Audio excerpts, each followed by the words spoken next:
Welcome to another sound exploration using Glide and a 4-voice sampler.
For this batch, I wanted to see what happens if you use glided notes in the sampler. So my sampler is Rample. It can also be a 4-voice polyphonic synth. You need to put a sample on each voice for it to work and switch it to chord mode. So I created a sound in Ableton using the wavetable, and it was simply a note going down an octave and then going back up 2 octaves with a glide setting, just to see what happens with the chords, how they merge into one another. So this is the sound I made.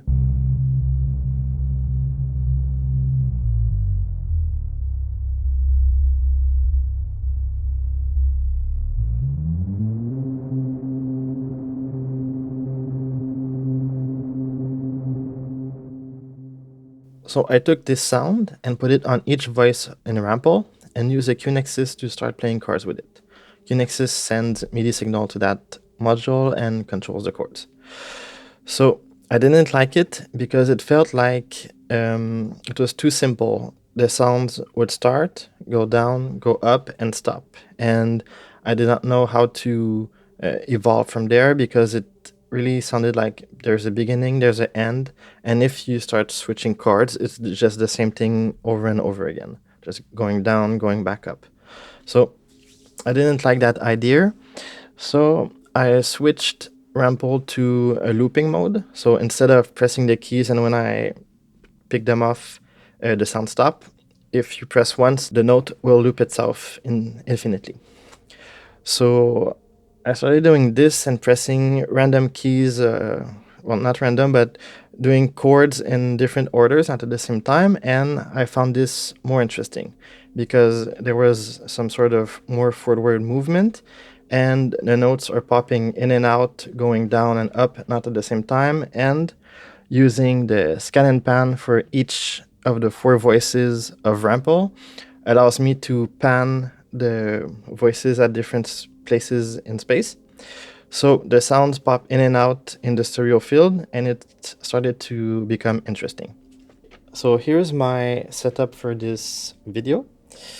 As I said, the 4 samples were put into Rample here, which is upside down, so I have access to the knobs. This goes into scan and pan, so I have panning options with the knobs here. And this went directly into my final mixer, which is currently the Black Stereo Mixer by Erika Synths. This allows me to pan all the sounds from Rample and also mess with the gain while I'm playing. Rample is controlled via MIDI with the QNexus, which was right here. You can see like this. For those of you who know my live project, I usually play drums at the same time, so almost all my patches are always based around bringing gain in and out of mixers. This way I can have sounds pre-prepared in Rample or in FX, and I can play while bringing in different layers while I'm playing, because my music is very textural, so it's not really rhythm based because all the rhythms come from the drums, which are usually triggering some effects, but not in this patch. So that was the starting point with the samples in Rample. And once I had a movement going that I liked with the QNexus, I decided to add chords with plats. So I put plats in chord mode and in chord mode, going through the filter and into my mixer. To add another layer, I decided to split plats output in 2.